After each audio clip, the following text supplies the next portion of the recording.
overcast, about 70s. Pretty nice, actually. That sounds nice. Yeah. All right, Matthew, what's your weather report? Yeah, it's about the same here. It's overcast, a little bit of sun. Jeez. No sunshine anywhere. No, still raining here too. Well, okay. Well, I guess we're done with that then, huh? Okay, for Monday weather. Check that off. For Scrum, then, I guess I'll just go first. I've been reviewing stories and been thinking about the address business, going back and forth, and especially when reviewing PRs as well. Thanks for that, actually. So I think we still have more conversation to go on that, to be honest. But and did I submit anything? I think not since the last talk. So that's it for me. Who wants to go next? Ashley? I looked a lot more at Pivotal Tracker, so thanks a lot, Matthew. I really appreciate that from last time. And then we had rambling conversation on Slack about that, Robert and Patrick and I. But it really made me learn more about it, and that was great. And then I updated my diagrams a bit and thought about the PR that you submitted, Matthew, and used it as a distraction and fooled around with some of that code. So that's where I am. Did a little PR review. Okay. Sounds good. Matt, how about you? I subscribed to the GitHub repository so I could check up on all the PRs instead of just focusing on that one thing I was doing. And so I read up on some of that. And I looked at what all of your comments were on my pull request. And I think that maybe we should just do like a pair programming session or something and work out all the questions we have. Sure. Okay, let's put that in the parking lot, Matt. Let's come back to that right after Scrum then. Figure out when we can do that. Okay. Robert, just continuing left to right here. Okay, I did. I think I finished the membership number, making the membership numbers unique, and I started a chore to add the membership numbers automatically, and I reviewed Patrick's and Ashley's PR. Okay, the one great. about the addresses and the one about the pivotal tracker. Yeah. Flow chart. Yeah, and that's it. Okay, great. Yeah, I think both of those were Ashley's, actually. But I think you reviewed the PR where I was fixing something on optimizing the JavaScript for the back arrow business. Oh, the XHR one, yeah. Yeah. Susanna, how about yourself? I don't think I've done anything SHF related since the last meeting. But I know that tomorrow I will have SHF time. Okay. So parking lot item is one for Susanna, I think, and one for Matt. So Susanna, I think on yours, there was a recommendation to also produce translations for that verbiage that you came up with for English, but then Ashley came up with another idea, which is that may make sense, but why don't we just go ahead and accept your Swedish only translation now so we can start moving forward on email stuff. What do you think? I don't think anybody's going to be switching to English if they're actually using this app as a member or not. I don't know what we're talking about, but if it's the text for the members, Yes. not yet members, then that text was in Swedish before, so I didn't see any reason to not keep having it in Swedish. Only, I mean. Okay, well, that's a good point. Do we need that in English, or can we just keep it in Swedish only? Because the English is basically for you guys. Right. Right. That's true. But, well, there is a link reference in the text which you removed in the Swedish one. Or rather, didn't remove. I added it again. You added it? Okay. Because there was one paragraph commented out for some reason, probably made sense at the time, and I just rewrote that paragraph. Yeah, so Okay. we have an English translation now that's didn't work before and it still doesn't work, but the reality is, who cares at this point? Or do we care? If it's just for the developers, maybe we can dispense with fixing it at this point. Well, we've done everything else for English too, so why not this one? Yeah, that's kind of how I feel. But It's not too much work. The member pages are not in English. that's true. No, they're And not. this is more like a member page than a system information text. But we did translate this one. The translation is in the Swedish one. So if you want to take it out completely, that's okay. Yes, but then that's we should what take I it out. Okay, but then we should take it out of the translations. Yes, I think so. Susanna, would you mind doing that to your PR then? Go ahead and just remove the translations, make it straight Swedish, and then there's no ambiguity. I can try. Okay, great. See, and Matt, in your PR, you want to do a pair programming session, which probably makes sense. But I'm wondering, so we have the client meeting today, so probably today's not a good day? Oh, It's tomorrow, isn't it? Today, for this time, it's today. Oh, okay. Unless, are you sure? that- I don't think she can make it on Mondays. yeah, she had agreed to Monday last time. Oh, However, if she can't make it, I'm okay with putting it out to tomorrow. I have a half a memory that she can't make Mondays. Well, she usually that's can't, true, but yeah. Go ahead, Ashley. Yeah, that's true, Susanna. But when we talked about this specifically last time, yeah. Is it possible while we're meeting, can you send her an email? A quick No, I'll send her a message on Facebook. or whatever. Yeah. Or you know what we can do? We can just decide we'll do it tomorrow. Because she did maybe. say she did say she could do today this time, but she also said Tuesdays work for her as usual. So why don't we just tell her we're going to defer to tomorrow? Understand. So no client meeting today then. So maybe Matt, after this meeting, we can do your pair programming if you're available. Yes, I am. That'd be a good time. Okay, cool.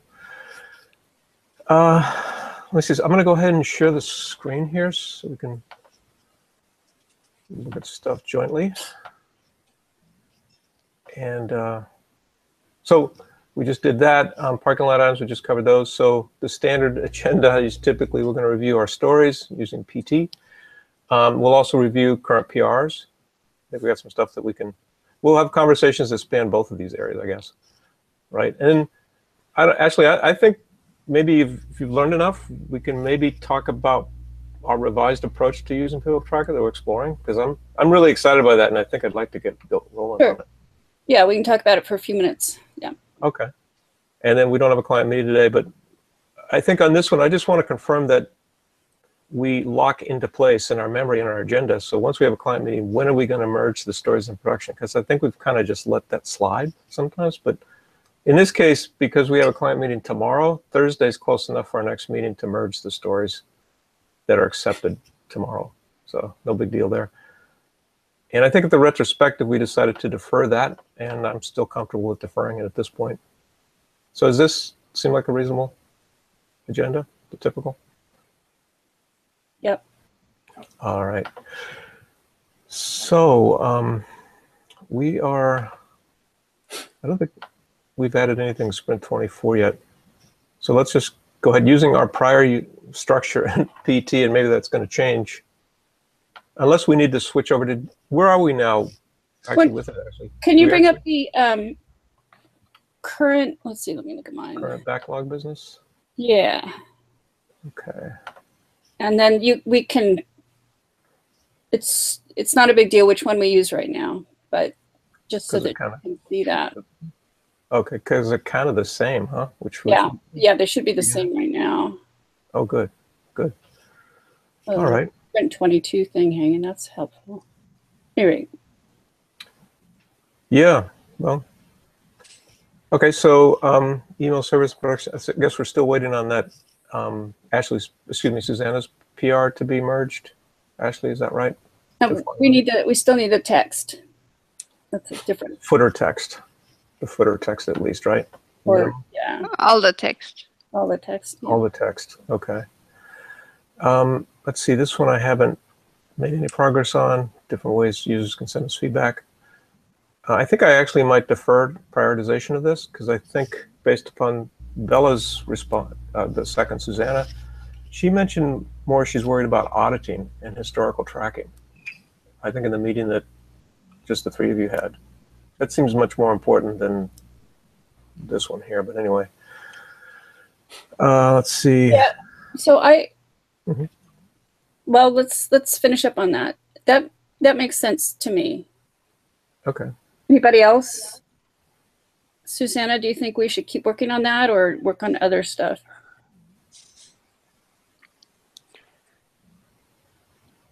I don't know.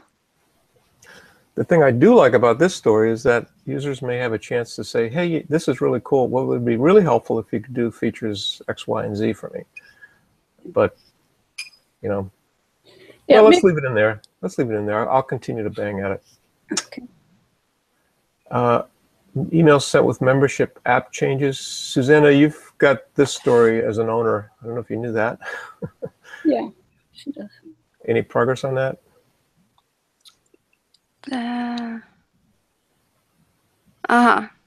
Yes. No, I knew that. Still pending? And no progress yet. Okay. Consider switch to Selenium's Chromium. We've actually already done that. I think Raphael took this. Right. There was the spike. And so did you incorporate that? He had just one step or two steps that were consolidated into one that were missing, but I did incorporate Selenium and Chrome in one of the PRs that I had because I needed it for testing. So, well, let's leave that outstanding, and maybe next meeting, if Raphael hasn't communicated, we'll just finish it or delete it or whatever. I actually want to look at the step that he had in there. There are two steps that could be mashed into one step, and I think it might be useful, so maybe I'll look at that. Okay. Email admin when a new application is received. Okay, so we're waiting on an email to be enabled. So that's blocked. That's blocked, yep. Anything to mention on Capistrano deploy? No. Okay, this is the story here that Matt's been working on. We'll talk about that, add coverage to CI. So this is Matt Luker took that. I think we'll have to take that back at some point, maybe next meeting. Check for correct duplicate membership numbers. Robert, you sent the comment. Is this the preceding one for the actual implementation, or? Yeah, this is the one where the uniqueness of the numbers is ensured. Well, I thought this was the one. This is the one. Open it. I think the third task is the one. And then the tasks. Yeah, the third one is the uniqueness constraints. That's the PR I did. Oh, okay. So the actual checking for uniqueness and then implementing something to prevent future uniqueness is all in one story then. Yeah, the other story is the generating of the membership numbers for the users, and that's a feature, not a chore. Okay. Should we finish this then? I know this is. But you haven't done anything to the. You haven't approved the PR yet, so. Yeah. There's a piece of that PR that relates to this, and most of that PR relates to another story. Okay, so we'll leave it open then. Sorry, no, all of it, all the PR relates to this, or? Yeah, Patrick, I'm not sure you're quite straight on this. Maybe I'm not. So maybe I've got the stories confused. So to me, this is more of an analysis. Do we have duplicates, and if so, what is SHF going to do as an organization with the? Okay, those were the first two, and I did those in another PR, or another. I found the numbers, and then the third one is the uniqueness constraint itself. I gotcha. And another story altogether has to do with creating unique membership numbers upon creation of a member. And I started that one now. Yeah. Got it. Okay. Sorry about that. Try the admin landing page. Did we merge this yet, Robert? Are we still? I think you did. Yep. That's been done. Or Ashley did. Yeah. Okay. I think we probably ought to keep that around to show to the client, right? Will they see a difference? I think Susanna didn't thought it was needed. Didn't think it was needed to show to the client. But I'm not sure, Susanna. Because the other Susanna doesn't see the admin part of the system at all.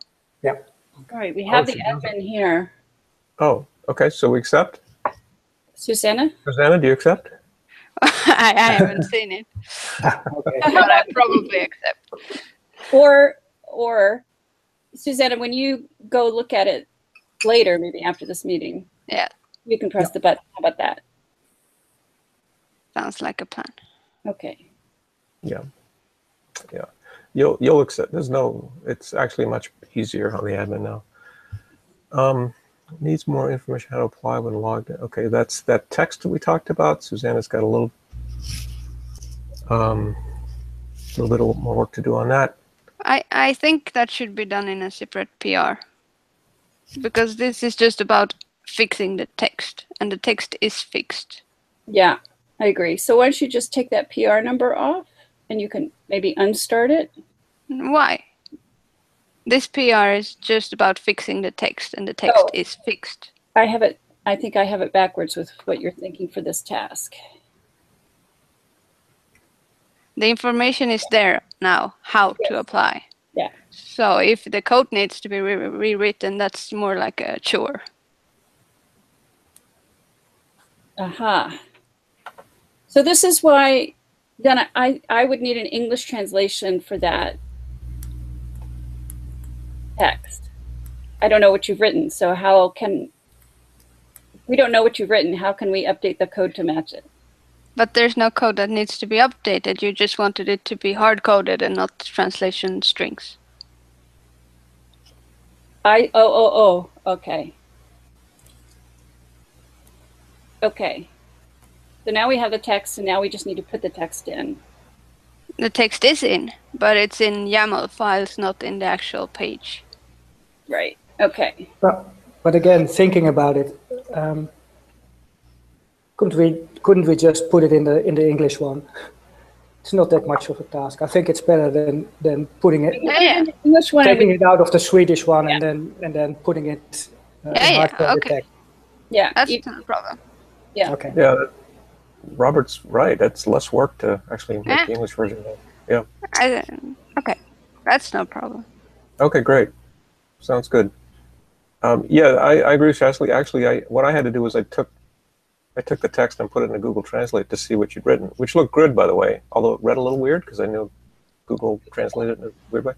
So so I found myself having to know, wanting to know what that text said. But So it's good to have an English version. Mere developer. Fine. Yep. Can we automate some PR reviewing using the danger? Okay, so that's still kind of something that Robert's exploring or will explore. So we're probably going to be with HIPS. We'll find out tomorrow from the client if she's good to go. Susanna's good on that. I just want to make sure that the financial structure is okay with them, because they're going from zero cost right now to something that won't be zero cost. Update PT flow. It's outstanding.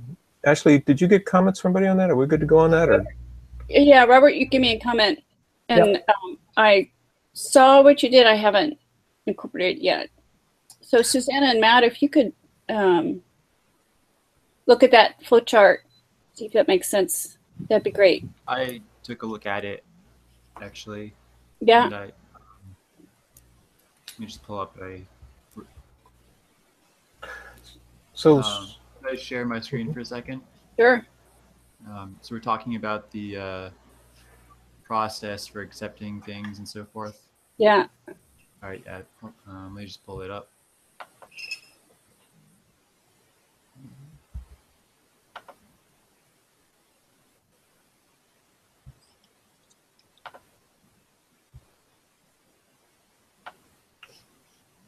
Okay. All right. This is the correct diagram, right? No, this is the one that Robert put in just as a. Okay. So is this matched? Not. I don't know. Robert knows. It Yeah. almost matches the one. Yeah, it's a general. So go We ahead. we need to work off of Ashley's diagram though. I think it's too confusing. Okay, I don't have the right diagram then. I just Yeah, I don't. I Yeah. think but, I mean, basic. Well, I guess Go I'll ahead just and give us your comment comments. what, yeah, what Robert's diagram is then. I don't have the original. So I guess we do the Scrum review. or both if we have to. Yeah, and then so I don't. What happens before this? So yeah, just go to the PR and look at files changed. All right, let me pull up the PR Yeah. then. Just to clear this up, this was just meant to be the changes in a part of the diagram of Ashley's. Yeah. Right. Let me go to GitHub. And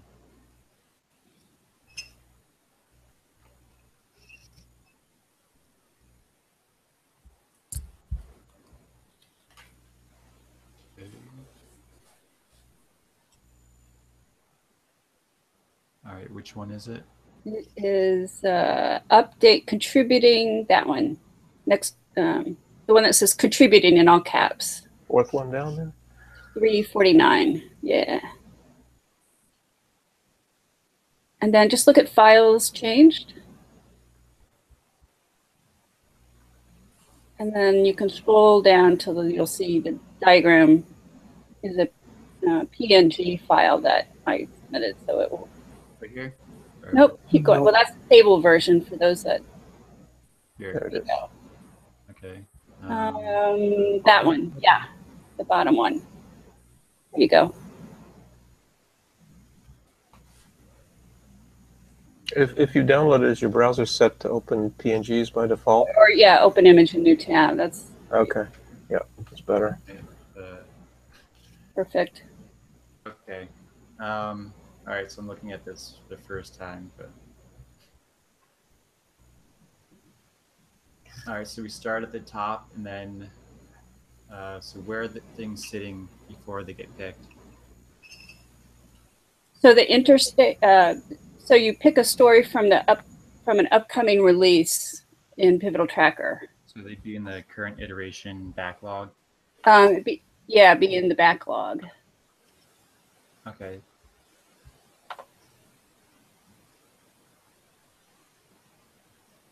Okay, so I think basically what you do is you would click Start, which is what it says right here. Actually, so maybe if you go down, so first you have to discuss it. It has to have been discussed. And I put that in because had people, Francis, for example, picked a story and just started working on it without having any of the background. So I want to make sure that people understand. It needs to be discussed. Okay, so the first thing you would do is pick something you think you might be good to work on, and then contact the people, the owners, and ask them about the status. Yeah. If you haven't already discussed it with somebody on the team, it needs to be discussed. Okay, so maybe that should be made more explicit, or Okay. Yeah. or maybe you should have like separate diagrams, one where, like the literal mechanics, one just like more general, where like I think that's a really contact the team. And yeah. I think that's really good.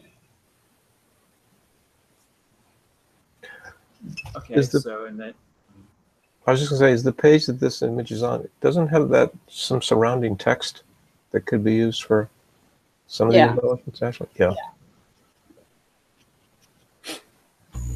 all right, so then goes to the points. There's a feature vote, and then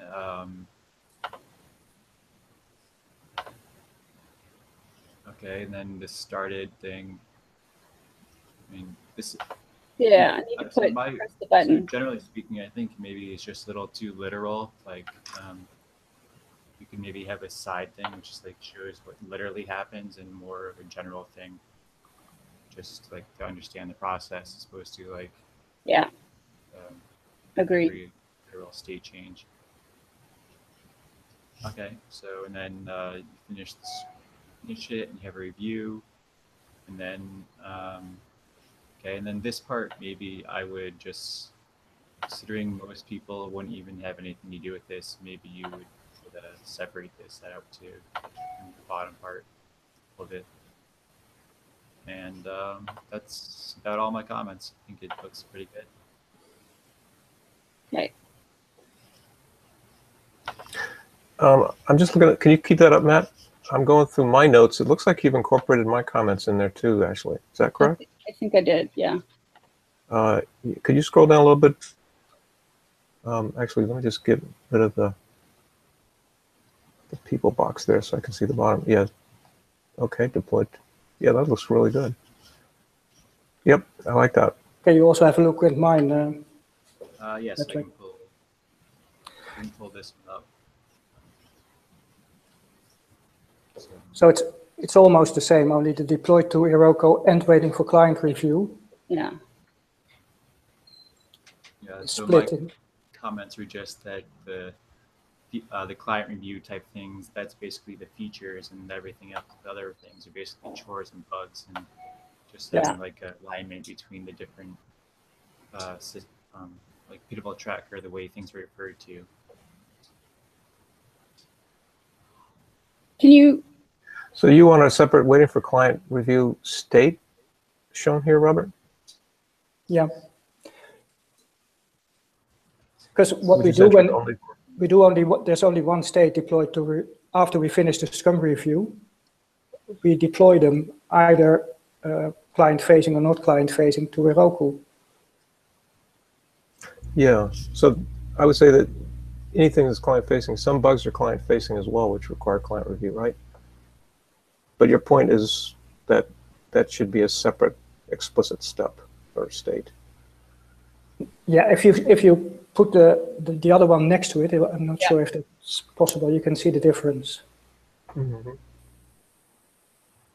Yeah. Yeah, I can put them side by side, yes. We have that technology, huh? Mhm. Thank you, Apple. Get that going. I think I can, if I can do this.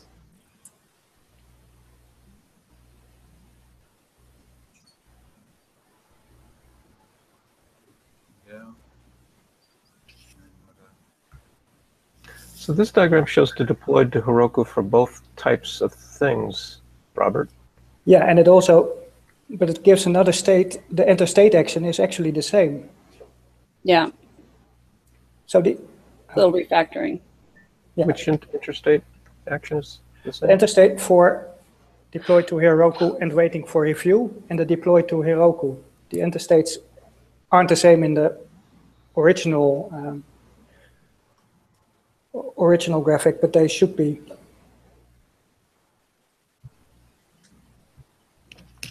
Yeah. Agreed.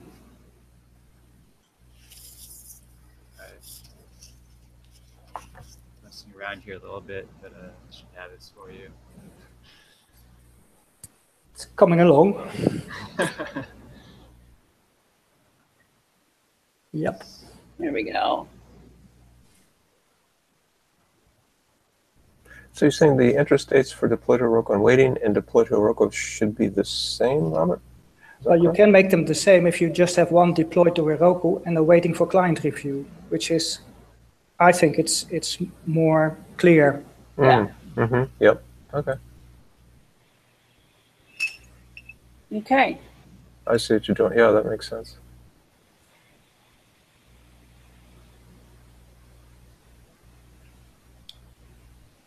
All right, so you're all set on these two? Yeah, I think so. I think we got Robert's point. Yep. Okay.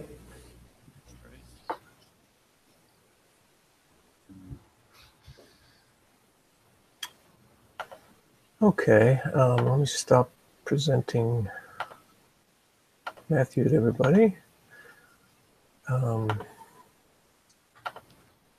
So we were back at here, right? See, yeah, we're here. I fixed the English YAML. I understood what the problem was now. Hooray! Great. I blame slow brain.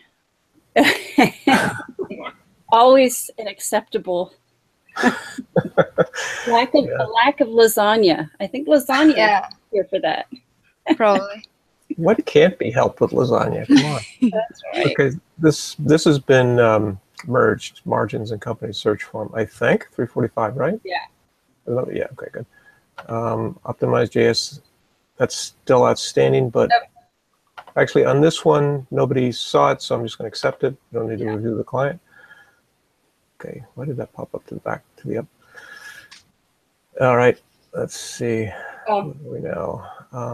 This one here, 346, I think is still pending, but actually, let's go look at that. 346 is this one. I think it's got 2 reviews, only just the one. Oh, I thought I did review. Did you look at this one, Robert? I did. You did? Yeah, I think I did. The other one you definitely did, and I had just merged it. So I'm itching to merge this. Yeah. Just a second. I'll make it official. Make it good. All right. Pagination links has been merged, as Ashley said just a second ago. Yeah. Not client facing, so we'll do that. Good. Thanks, Matthew. Matrick. Hey, wait a minute. I call you Susanna, and I catch no end of grief for that. And you expect to get away with that? Come on. No, you can insert grief. That's right. Bring it. Open mouth insert grief here, type of thing. Yeah. Okay. Bring it. You're too tough for me. I wouldn't survive the backlash. So anyway. I just persist. Okay. Sorry? That one's done. Yeah. All right, we're going to merge that one. Good. So we'll finish that one up. Stop going to the top. I'll talk about that one. So Robert started that one. Okay. Is there anything that we need to look at Sprint 23 labeled items for? Pretty much covered them. No, I think we did. I think Ashley got them all covered over there. So if you scroll, actually, the Sprint 23 list there, scroll all the way down to the bottom. And now I can talk about this in a minute. So not everything that is tagged Sprint 23 is going to show up in the same order in the backlog. Okay. So for the moment, it may be worth looking at them like this. Okay. All right. So then, yeah. So which ones have we? This wasn't here over here, right? It wasn't in the current iteration. This one. A member should not be able to edit their application once approved. That's there. Okay. Yeah. Go ahead. Yeah, that wasn't there either. Yeah, but it's somewhere in the backlog, right? Yeah. Yeah. Okay. So I'm not worried about that then. Okay. Yep. Anything we had marked as 23 that didn't show up that we need to discuss. If we have time. Go ahead. Go ahead. I think we're saying the same. The address thing? Yeah. Yeah, maybe what we can do is go over and look at PRs and talk about that a little bit. I incorporated, Robert had a good comment just based on my diagram. And so I just added it to that. I put it in Pivotal Tracker. So when you look at it there, Patrick, it'll be there. Okay. Yeah. What's this? Can I? Oh, sorry, I just wanted to get through these. Probably something on. What is this one? Susanna, you opened this one. What is this? Yeah. I even entered the user story. Yeah. Just the name of it needs to be clear. Yeah. You see the text goes all the way out to the edges of the whiter thingy. It's not supposed to. So this is a CSS. Oh, So see, this is confusing. When you say the class of the text, I immediately think Ruby. And this was about CSS. So putting in CSS somewhere in the title of this would be great. Yes. Yeah, missing styling P doesn't necessarily do it for me, but the picture helps. Okay. All right, so we understand that. CSS missing on first paragraph on edit application page. Yeah. Okay. And this one is just a chore that I added. Okay. So should we go look Robert? at these? Yeah, Robert, did you have some? Yeah, just one question about the new pivotal tracker thing. Yeah. If we've got bugs, shouldn't we immediately put them in the next sprint? Because they will be somewhere in the backlog, but not in the next sprint, probably. I agree. I don't know quite yet how to make that happen. Oh, I thought you could manually Oh yeah, drag and drag and drop them, but that's true. That's true. Yes. I guess the question is, what's the current sprint? These, because we haven't. 25. Yeah, it automatically updated. See how the. So should we jump into that in our agenda? Yeah, let's do that. So what I'm getting at is yeah, this is the current sprint. Yeah. It's marked as 25, but we've greatly exceeded our velocity projection, right? Because we haven't finished a bunch of these things. So what do we do with these things that we could also drag and drop them out of the current sprint if we decide, yeah, that's lingering, we're not going to finish it this sprint. So let me just give this little piece of information, and then Matthew, you can jump in. So the way, what's different than how we've been working is that Pivotal Tracker is what's thought of as a pull system. So it's going to pull in tasks, and I use that generically, meaning stories, features, bugs, all that. It's going to pull them in until it fills up the velocity points, the number of points. I'm tired today. So whereas we've been working with kind of a manual, we explicitly say this is what we're working in the sprint. So the current iteration, what's in yellow there, Patrick, if you scroll all the way to the top, you can see the dates and this, and yeah, there it is. So that, see, as soon as the 16th happened, Pivotal Tracker updated this, says, okay, now we're officially in sprint 25. And it pulled in things there. So then what Robert was saying about bugs and chores, we can manually drag and drop bugs and chores into here as needed. But anything with points assigned, features, Pivotal Tracker is going to automatically calculate and pull into this control. Yep. So that's the key thing to keep in mind. So based upon what we've learned about this and what you just said, I'm comfortable right now in just saying, let's abandon this labeled sprint business, which is not what Pivotal Tracker is designed to accommodate anyway, and let's try this approach and see how it works. What do you guys think? Is it too abrupt, or? I'm okay with that.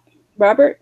Yeah, I'll make it work. I mean, yeah, it's not really a big thing. I mean,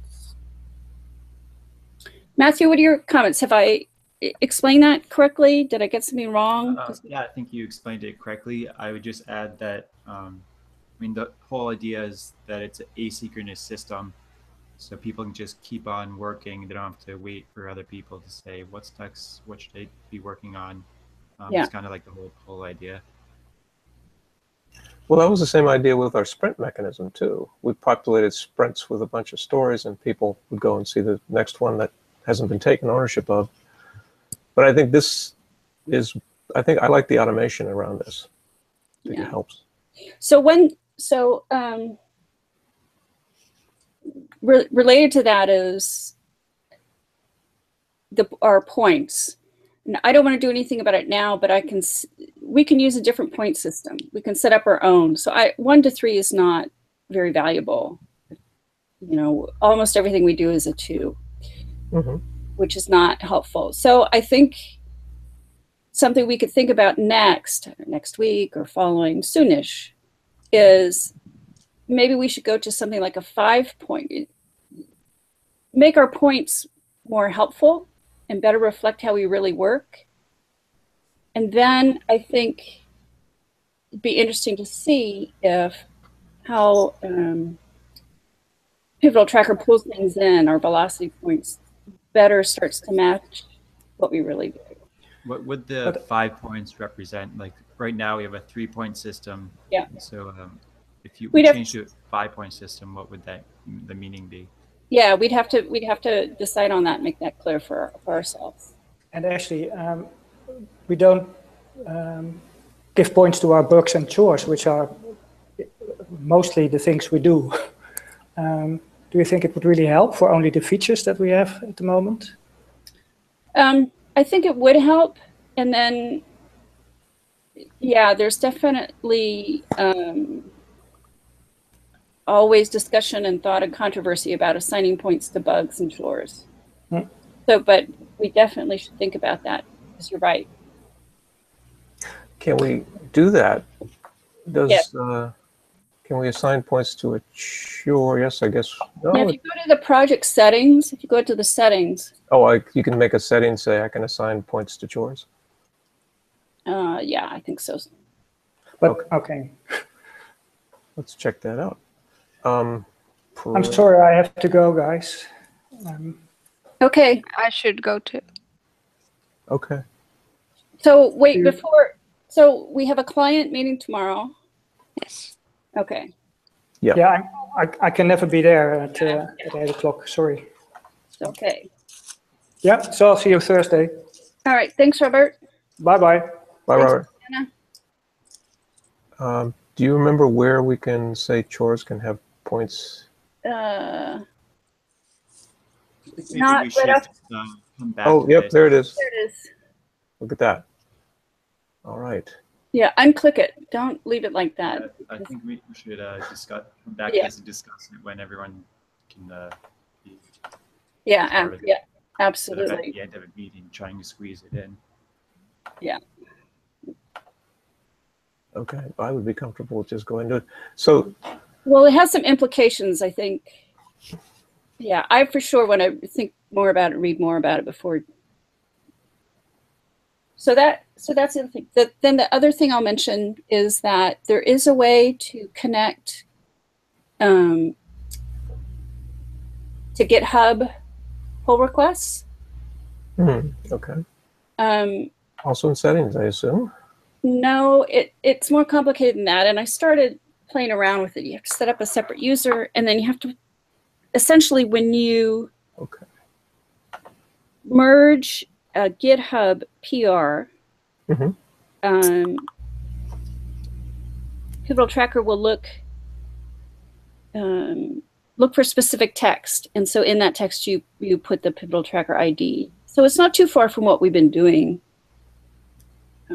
Anyway, I can talk more about that another time, but just so that you all kind of know that's possible, and we could investigate that more. Okay. All right.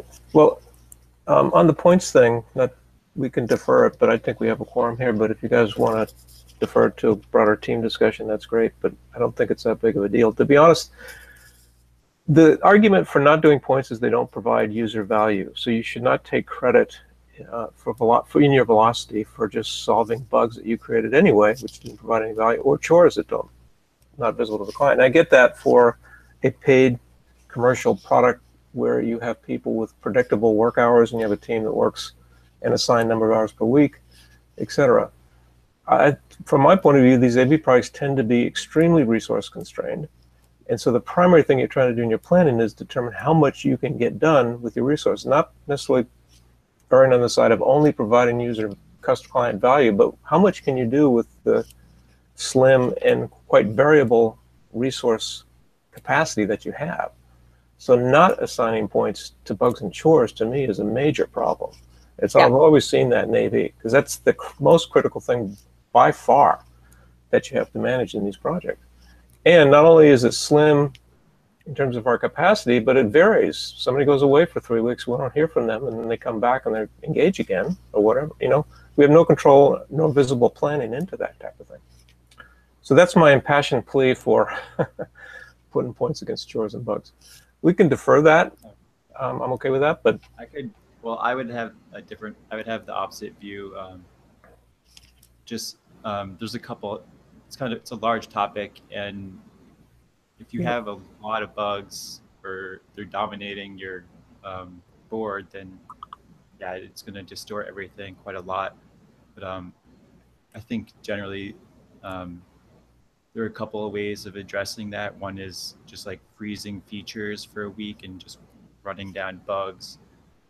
And then another thing is like with code climate, for example, one of the primary metrics for in code climate is like time to close bugs. That's, I mean, they're basically seen as like if the bug comes up, it should be closed very quickly. And that's another reason it's not given points. I totally agree. But in this context, I'm with Patrick in that the nature of this project is we're open source, we're distributed, we're volunteer. So the time metric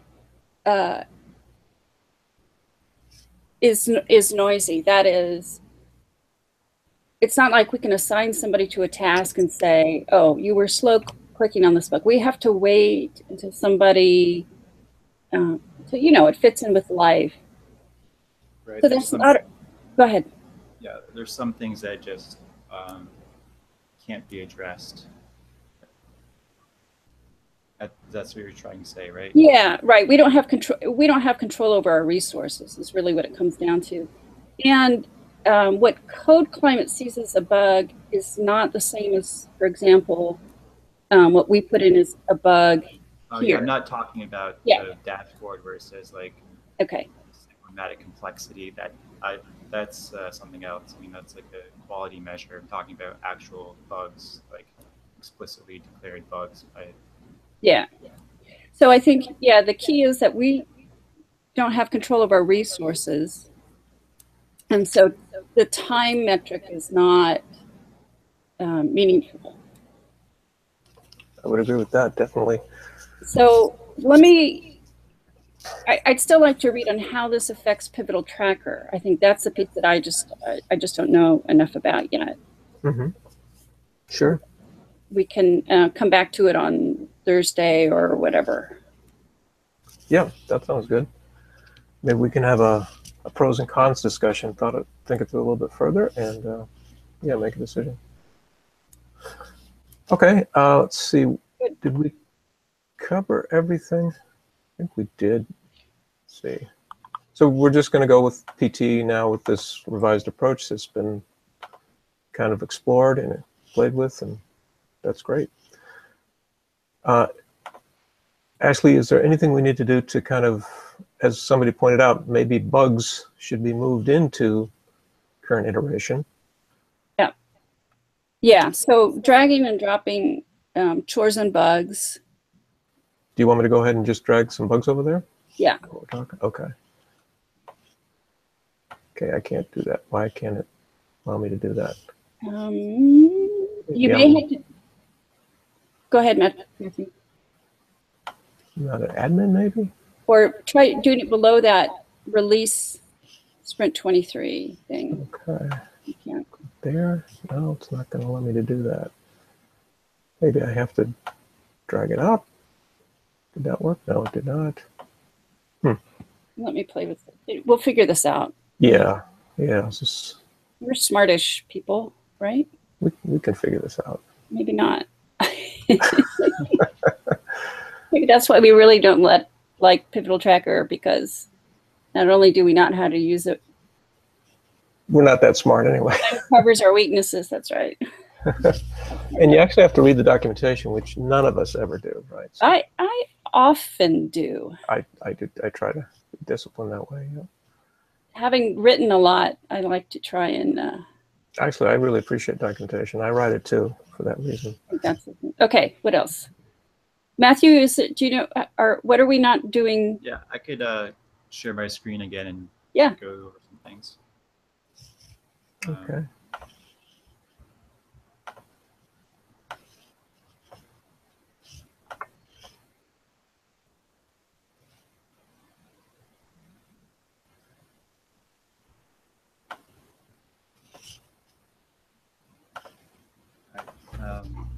So this is kind of the view I started using.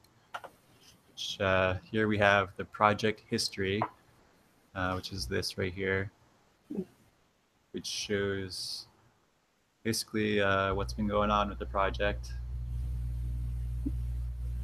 Yeah, that's helpful. So then you can just click this target button and go right to see what people are talking about. And then over here in the middle, I have the current iteration and backlog. And so you can split this into 2 separate panels if you want. Yeah. But I have them together because that just lets you look at everything quickly. That's personal preference, though. And then here we have the done panel, which is this check mark, and we can see the previous sprints. They're in chronological order instead of reverse chronological order, and display the last 12, but it still seems fairly useful. We can see this one right here in orange. The iteration length was changed to 1 week. Right. And then all these other ones are the default, which is 2 weeks.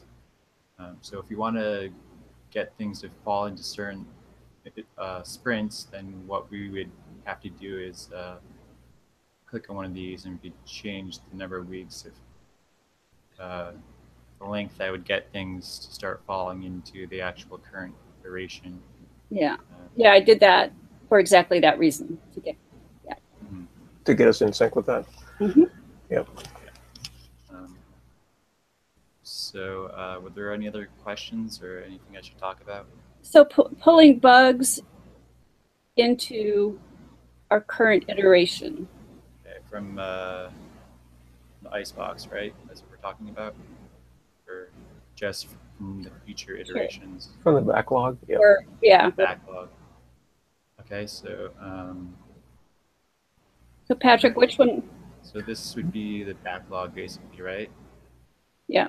Yeah, so a member should, that one there, a member should not be able to edit their application.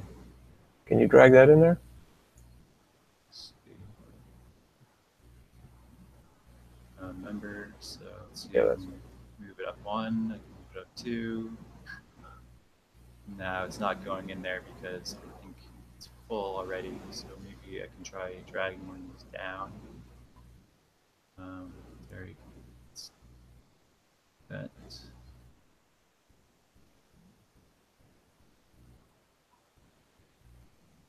Oh, so I know what it is. They're active. It's yes. locking them in there. So I'd have to click.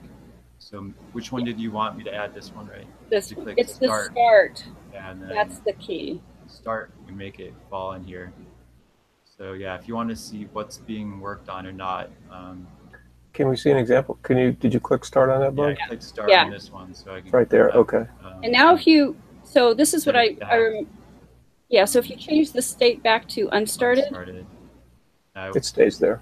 Okay. Yeah, well, that's awkward. I would have hoped you could drag it in. Our current iteration backlog is completely filled up like this. So, well, but, I mean, you can drag it out.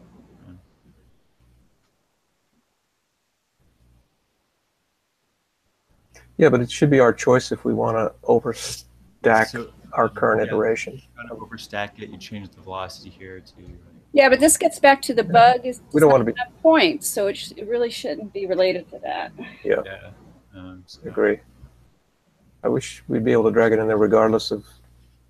So that may be just increasing the iteration just makes the points be underneath the capacity of the current iteration. Well, we should be able to override that, I think, is my key point.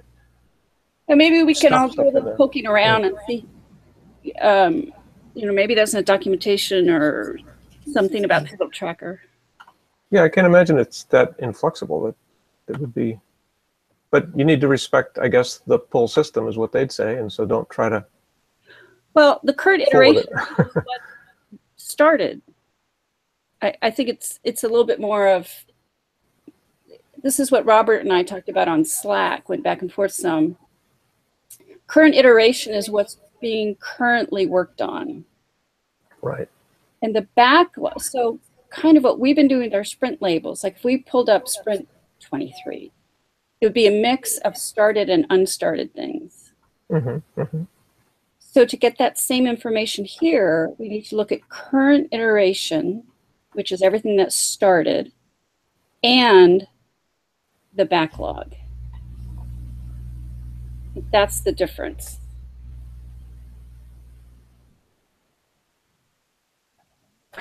Yeah, I get all that, but I mean, the fact is, we should be doing a sprint planning meeting every 2 weeks, which we don't. Well, we kind of fold it into our team meetings. Right. And if we have 13 points available in our current iteration because of velocity projections, that's great. So we put stories in there worth 13 points. But we're going to do a stretch sprint, and we're going to kill off some bugs in addition to that. And let's say we assign points to bug. Or even if we didn't, it seems like it's disallowing a bug which doesn't have any points in it from being added to the current iteration, even though we don't allocate points to bugs. So we should have the freedom to do that, is my point. The idea is, like, if you're not actually working on something and you're not actually completing it anyways, then what's the difference? I mean, the difference is that we have a sprint. How do I represent my sprint backlog? That I sit down with a product owner and we come up with, these are the stories we're going to work on. So Patrick, that'd be right here. yes. So this would be what you work on, and then one at the top, this would be the most important, and then reorder. But that's marked as a day. It starts a date in a week from now. What good does that do me now with this sprint? Well, you're right. So I think a couple things. One, the label current iteration. If Pivotal Tracker instead used the words started, and then, so that would be a little clearer to us, just in our context. And then you're right, having the dates there, it's forcing the dates on us, and we don't necessarily want that. Yeah, I mean, it's not atypical to do additional planning midway through a sprint, because you run it. You can't do that one, so throw that out and pull in some other things. Right. So to work with Pivotal Tracker, I think you're just going to have to suck this up, Patrick. I am, but I can. No, it's not a stopper for me at all. I'm just trying to learn what our limit. Because I was mapping current iteration equals sprint backlog in the context of agile methodology, and it's not entirely that. Yeah, I did too, and I think this has to do with, again, the pull system thing. Mm-hmm. So we just have to live with it. Yeah, and then it is interesting that we can force this by doing the start and unstarting. Which is a really ugly workaround, but it works, right? I think we're taking advantage of a bug or something, that's weird. I don't think I mean, just think about what's top priority and what's lower priority, and things getting completed or not, and not really worry about the dates. Like, if this thing's next on the list, then it will be next on the list, regardless of what the date it says, and it will get moved up to a more recent time. You just focus on what is most important and what's more or less important, then I mean, everything will take care of itself. And the dates are just, they're not really that significant. They're suggestions. Yeah, I mean, because you either get to something or you don't. But what matters is identifying what's most important and what's less important, and making sure the most important things get addressed first. So scroll down. Let's look at that 26 there, that iteration 26. What does that say? That says it's got, it looks like, it's hard to see, but it looks like it's 1 point. One item has 1 point assigned to it in it. So why don't we see other stuff moving up in that sprint since we have excess capacity, though? Well, because on the project setting page, because we've set manual planning. Well, it calculates velocity based on the averages. 1. That's our velocity. So this is 1. This entire sprint, our velocity is 1. That's our calculator. Did you Yeah. set that, or was that Oh, what PT's? That's the default. No, well, Actually, and that's not default. That's calculate. That's whatever is. Really? Yeah, and the part- takes the last 3 sprints and gets the average. I think is what it does. right, right. Do you know how to quickly enter analytics access this velocity chart so we can just see what it says we've been doing? Yeah.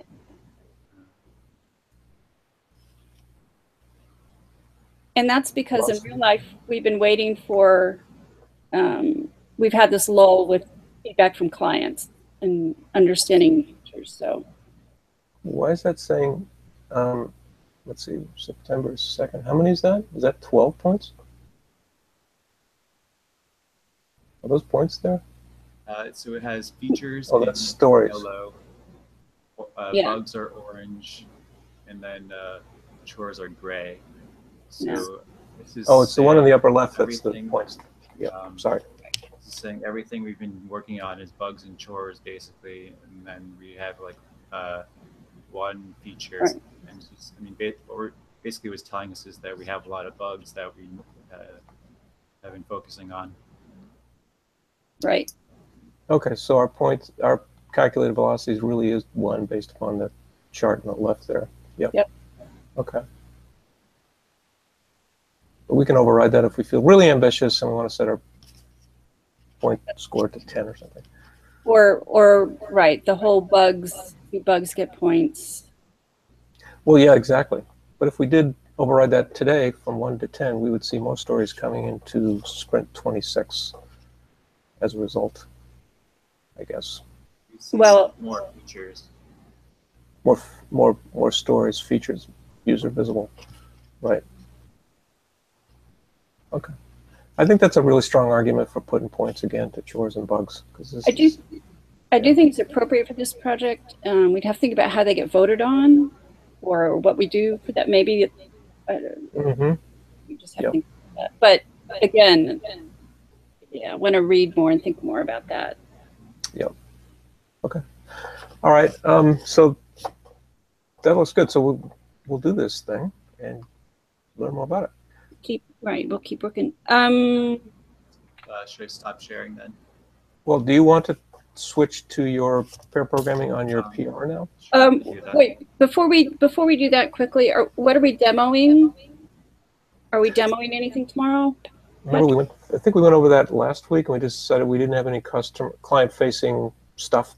Okay. Because we've been working on chores and bugs, Yeah, as we can see. that's right. So I think we're off the hook from that point of view. Okay. Which is great, because we have a lot of questions, significant questions for the client. It's not like it's saying we're not doing anything. It Right. says we're doing a lot of stuff. It's just the things are bugs and chores. Right. Well, what I meant was we haven't done anything that's client visible that we need to demo. Right. They're not seeing much changing. Yep. Okay, that was it. Good question. All Okay, right. Matt, do you want to go through your PR? Okay. Should I just pull up the GitHub? Sure.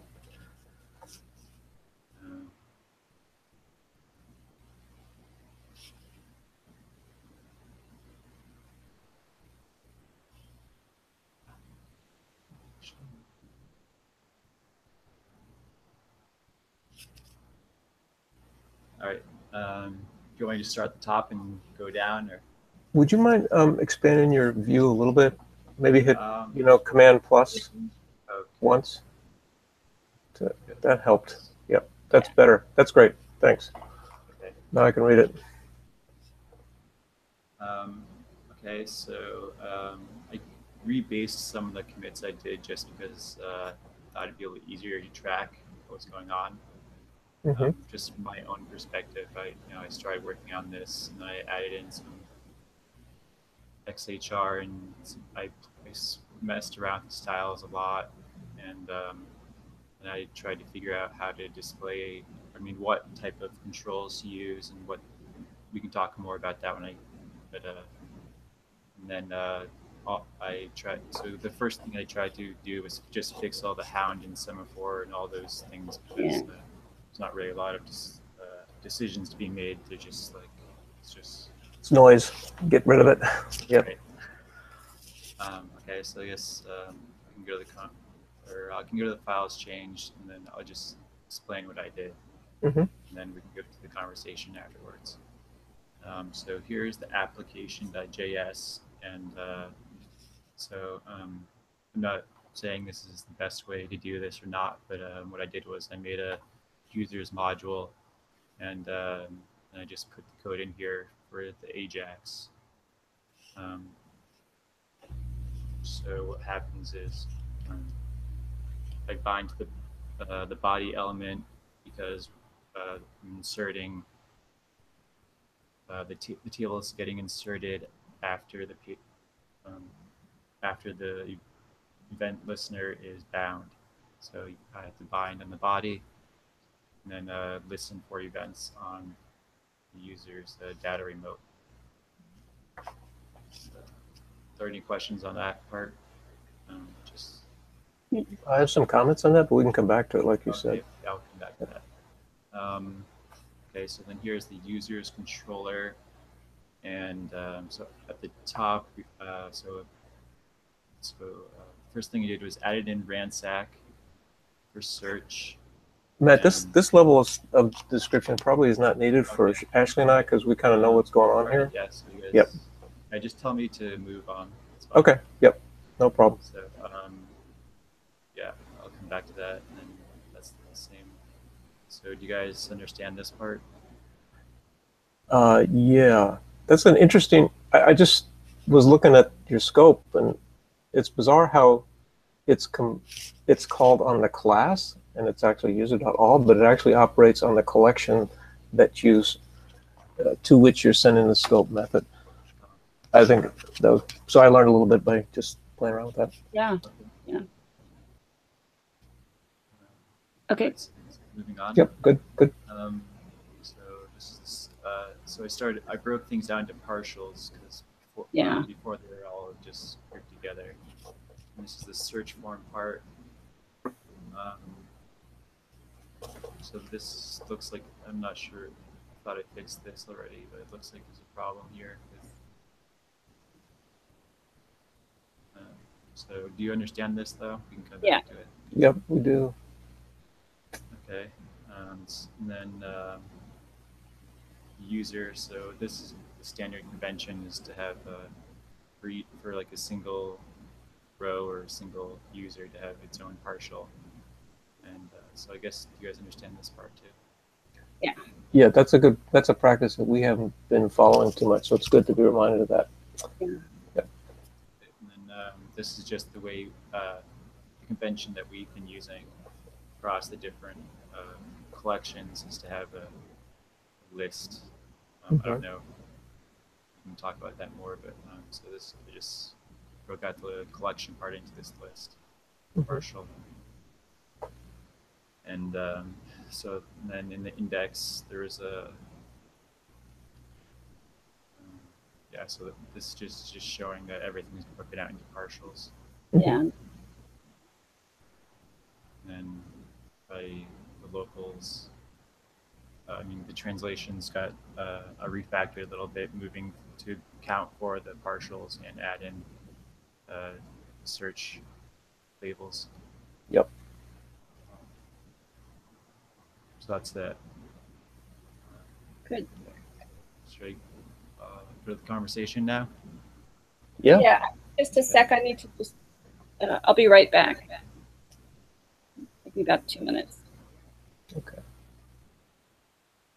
So, Matt, I'm going to take a minute too. I haven't had lunch yet, so I need to go grab something. Okay. I'll be right back.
Okay, I'm back.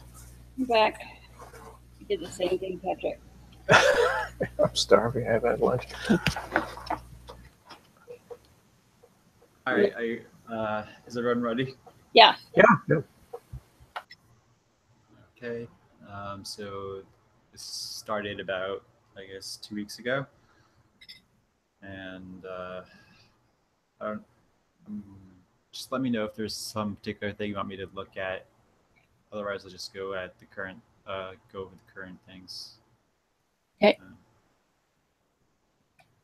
Okay, so this is your comment about what should be included, because the PT tracker do not have everything. And so convert styling, that's mostly done. There were some comments about that, but then the email search works correctly. Member filtering is a work in progress. Column sorting is working for email. The I18N has been added in, and we haven't really talked about tests at all. Sounds good. I think you can click on those checkboxes, by the way, just to note your progress if you need to. Doesn't let me modify your. Oh, it doesn't. Oh, interesting.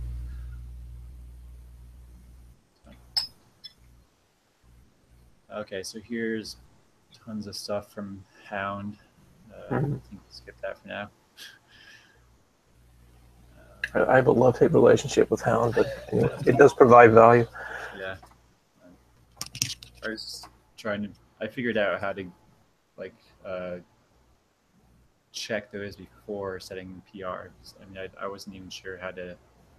Our documentation doesn't really cover how to run all of the tests for, like, the linting and stuff like that. Yeah, you can do it on your local system, but I often forget or. Okay. All right. So this is the user's controller. Or okay. So should we talk about that first? The user's controller. Well, actually, you could open the JavaScript application JS one. Yeah. Okay. So I see your point. I mean, if we did create a users.js, we could move over that, and there it would make sense to create a new object that you're doing called user, capital user. But and I don't really care either way on this one. The fact is, the way that it was done for the other similar DOM ready functions immediately below the one you created, there's no variable being created in the global namespace or anywhere actually. They're just DOM ready to initiate the callback to be triggered. How about I open up the actual file in my text editor so we can. Sure.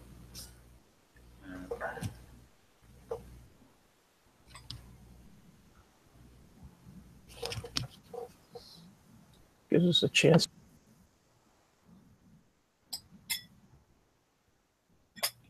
Oh, you're muted, Patrick. Is that on purpose? Yeah, because I wanted to take a chance to take a bite while we're pausing here. But you called me out, so I got caught. Well, I'm just letting my spoon clink. I'm picking it sticky rice. This is helpful because this helps me learn more the JavaScript stuff.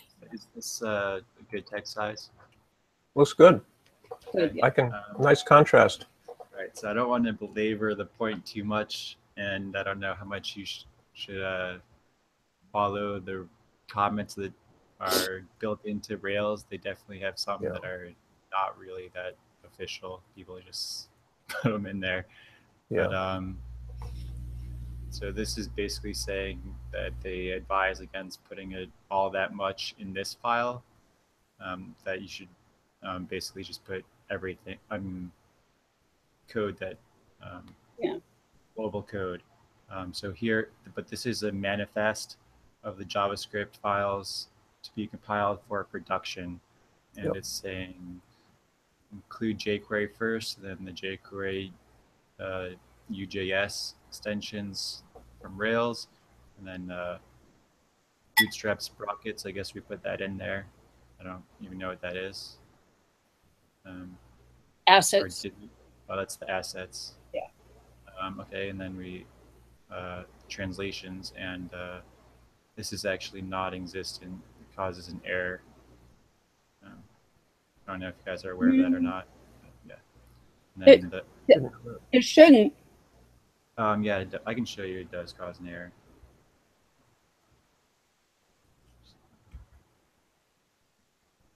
That I-18N translation, that's not part of the standard Rails template, is it? No, that's the JavaScript for the We added- translation stuff. Oh, okay. Oh, yeah. I'll bring it up. I can show you exactly what it is.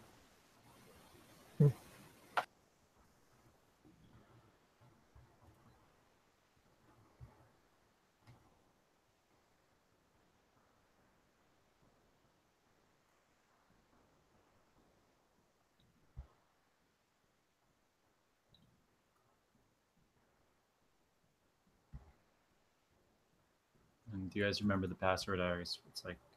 Oh, I always have to copy or. Yeah. Okay. I'll pull that up. Or I can. I mean. Yeah, I have it in my password manager. So. I stored it in here so that in the environment file. Let's forget this. And then.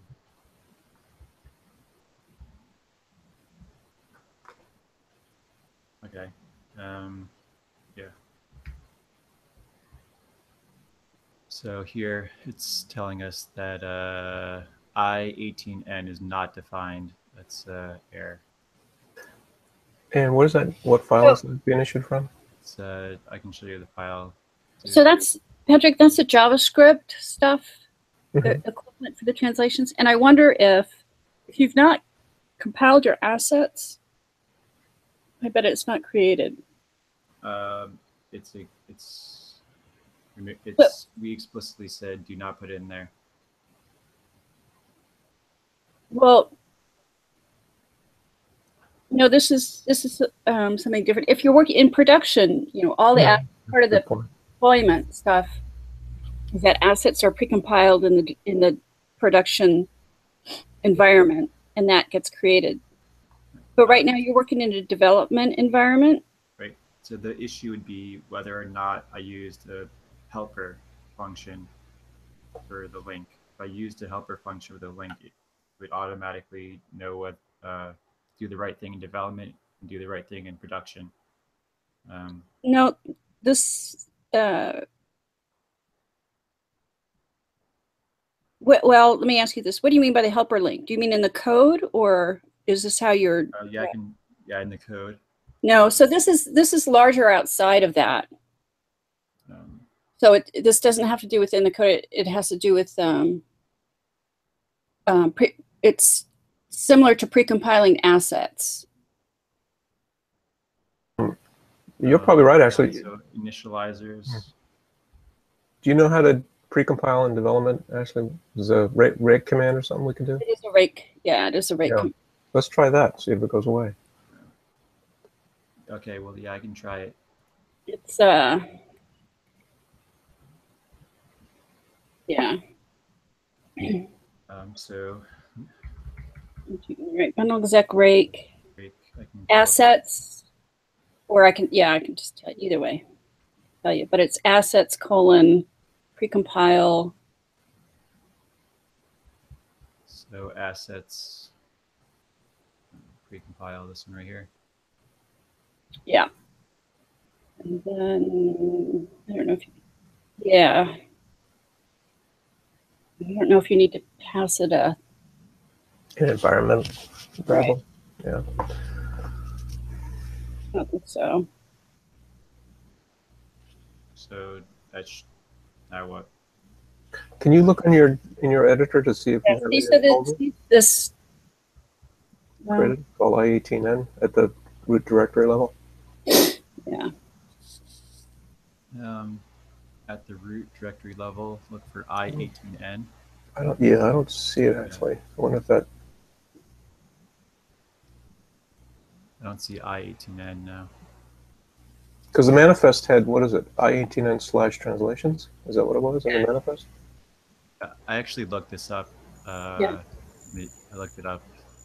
Okay. So there's a file that goes app assets,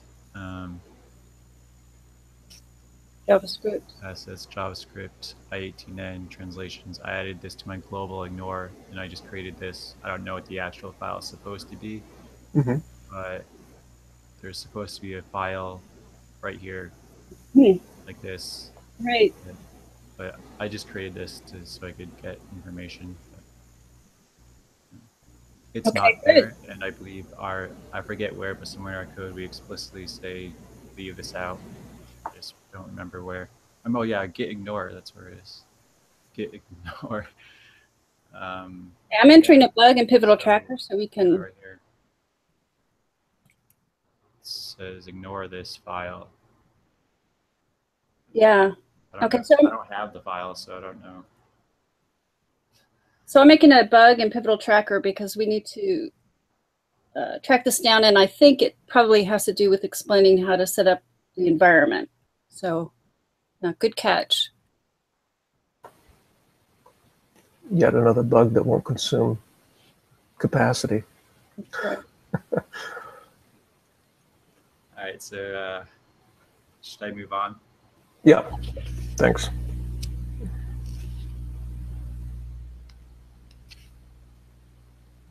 So yeah, applications.js, let's just pull this up. So we haven't been very good in terms of putting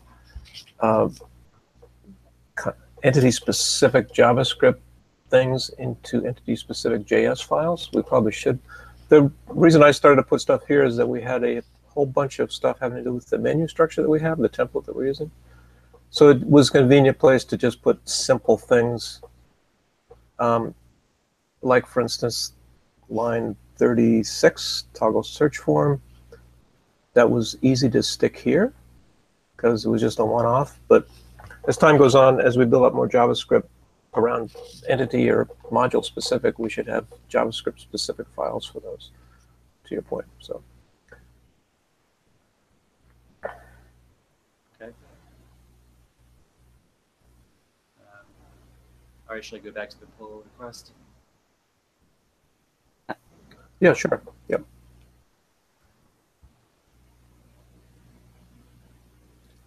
So,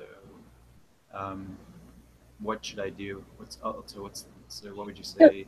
So if you go back to the JS then, sorry about that. Yeah, so what's the decision about this? So your user's object is fine. It's not needed here, but you can leave it in if you want. I guess something else you can either defer or put it in now, which is the data toggle tooltip business, like on line 56 there.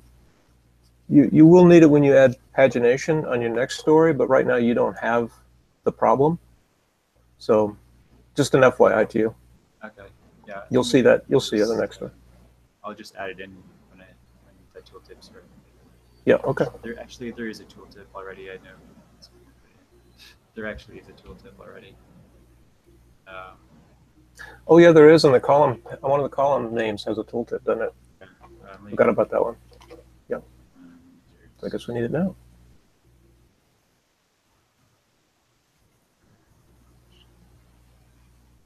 So that should fix that.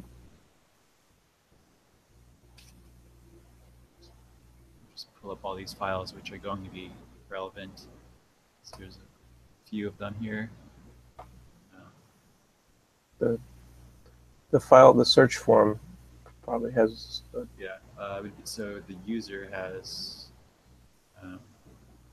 Yeah, that's just the row. Okay, right here. They're right there. Yeah. Yeah. All right. So that's that. Okay. That's that thing.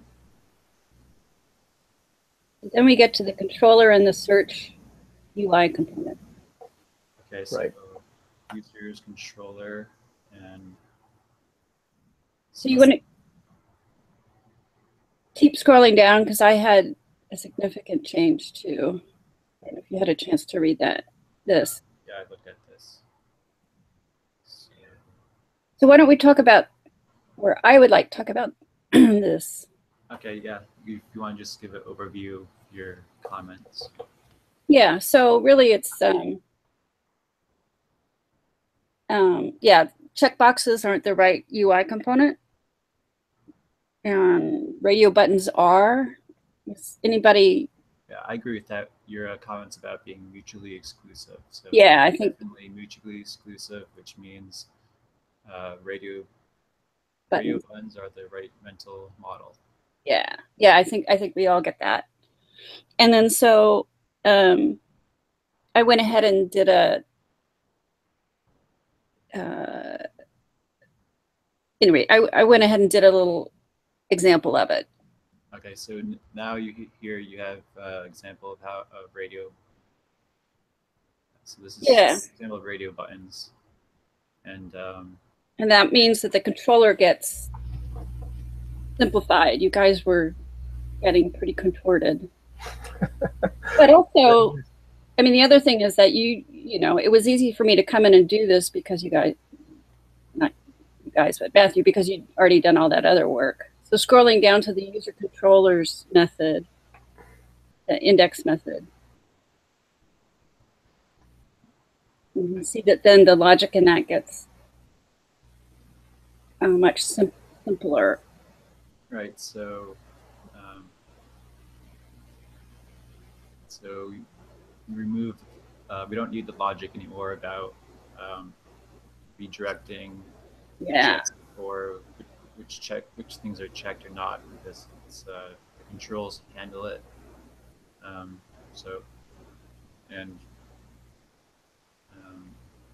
I'm not sure. I don't know if I should or should not remove it. Still, I mean, a front-end user interface is only that, and bots scraping the internet can put in whatever they want into forms.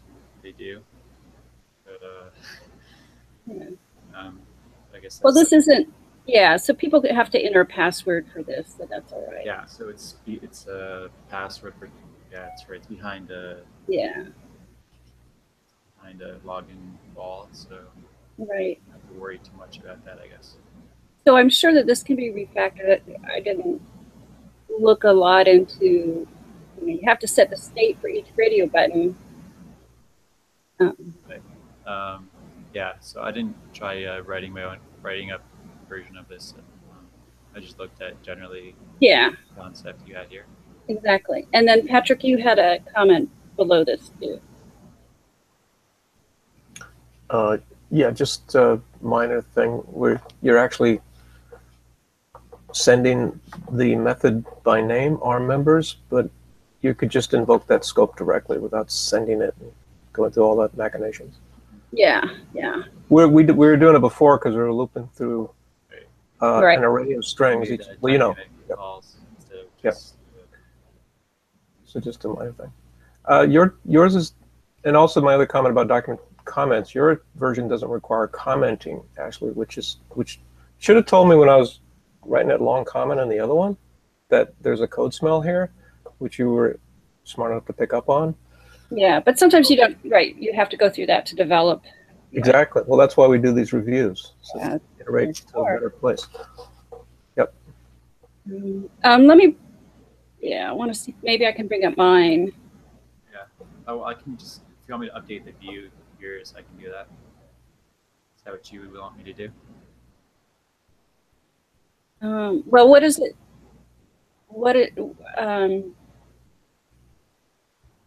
Hold on, I don't have the brain capacity. Sorry. Okay. Here we are. This is the page I've been working on. Yeah. Well, what I was going to do is just bring up my system with that code included. Sure. Just to show if I can accomplish that or not. Okay.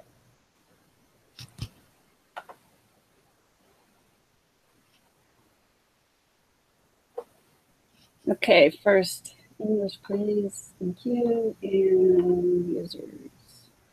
So here. Yeah, should I stop screen sharing? Yes, please. Yeah. And I think I'm screen sharing mine. I don't know how things are set up. I presented you to everybody, so you should be. Yeah. So here we are. So Actually, it looks like you're going to have to screen share, Ashley. I thought I did, but let me maybe. It may have gotten confused with Matt still being shared. Yeah, all right, I'll do it again. Not a problem. I'm presenting to everyone. You are. Can you see it now? I don't. Okay, that's all right. We can still. Yeah, it says you're presenting, but it doesn't show your screen. It's a lie. Now? How about Yeah, now? I can see it now. Yeah, I can see it now. Okay. Yeah, I think you have to get both states, presenting and share my screen. So, okay. So here I am, all users. I wonder what this little line is. And with the radio buttons, there's some CSS that needs to be done that could make this a little easier. But I wanted to, you know, either you're doing everyone or one of these two. So here we've got everyone, our members. So that's how it looks, and it seems to be working, but there are no tests for it yet. The other thing I wanted to point out is, just as a background FYI, when I looked at the log that happened, screen share differently. I limited it.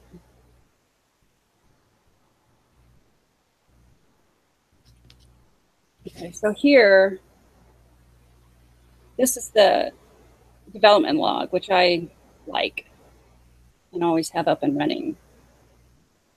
And so this was something else that I looked at, is that there were almost double the number of requests going through before with the previous logic.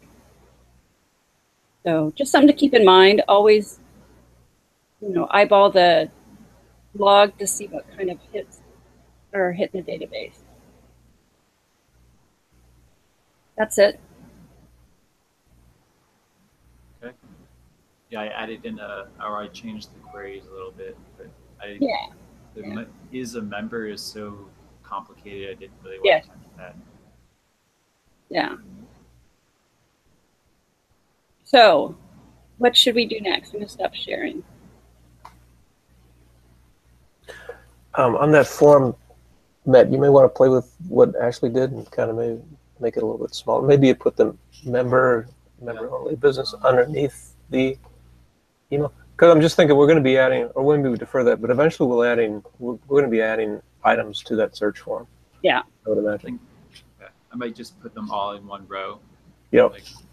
Like I have it, check boxes, only radio boxes. And I also might change from everyone to say all users. Yeah. And it'll be translated to, absolutely, all of that. And then and your label there, you may not need that label. It may be self-evident what the radio boxes mean. For the labels, those will be required for testing. And also it's required for XHR. They both come in very handy. So they're, for sure, the ransack labels and radio buttons is tough. Let me go back to screen sharing, actually. Because this label is not clickable. It's not associated with this radio button. And ransack doesn't make it easy with radio buttons. I read a little bit about it, and then I thought, I'll make it. Actually, the way I originally did it was with radio buttons. Great. I had it working already with radio buttons. Excellent. I just didn't have an everyone option. Yeah. I was trying to do something. So. But you've got that. Great. Yeah. Okay. Yeah, and we can't use ransack for selecting members versus non-members anyway. Yeah, because ransack is not used. It doesn't. Those are not fields that we can pull out of the user's model, nor can we pull out fields from associated models to user. So we have to do something, which you've seen, something totally different aside from ransack to effect that filter. Well, as long as you all got that, I think I understand what you're saying. Yeah, I think, or maybe I put in. Let's see. any rate, I think you all got that. That's the whole sending thing there, right? So, Yeah. Yep. Right. Okay. which works out pretty well. I think there's an interesting mix of ransack as well as regular non-ransack filtering. Presents a pattern we can follow in the future for similar use cases. Yeah. Yeah. Okay, good. I was trying to figure out a way to prevent having to create these 3 instance vars, membership accepted all business. It seems Right. hard, but with those radio boxes, I didn't see a way to do it. I That's, think this is what you got to do. yeah, that's what I wondered too. Yeah. They could be combined to do a hash somehow, I think. But Yeah, but you still got 3 keys and 3 values, right? So Yeah. there's not really any way around what's the point? We're fooling ourselves. Or you could do, you know, XORs or something, but I think, Well, we could do a bit mask. well, that's where my, I think it's doesn't need to be any more complicated than. right. No, we're just riffing on silliness. Don't worry about it. That's right. This is where being explicit so that future people that read your code Can make sense of it. can write big changes. This is self-documented, which is great. I like your variable names. Long. So what? I prefer long and clear. Gone are the days where we had to make everything work in 8 characters. Oh, yeah. Right, exactly. What's X to 1, 2, 3 Z5 mean? What is that? I don't know, man. Okay, so what else do we need to cover here, folks? So were there any other comments? I thought there were other minor comments maybe? Or, oh yeah, you were using an attribute on checkbox, autofill, autocomplete. Right. Yeah. Don't know if that was I didn't look into that yet, actually, but that's some sort of bootstrap feature, which I don't know anything about. Yeah, I don't think we care about it for this, right? Yeah, right. Actually, that's just standard HTML attribute, right? For yeah, well, it's an attribute that was added, and Bootstrap understands it. Any attribute that has a dash in it is a special attribute. If there's a dash, it means it's not standard spec. It means it was defined by a third party. Anytime you see a dash in an attribute. Okay. So although they're like data dash, that means it's a non-standard attribute. Okay. Is the attribute data something autocomplete or auto? Whatever? Yeah, that kind of thing. I didn't think it was. But anyway, I guess we're done.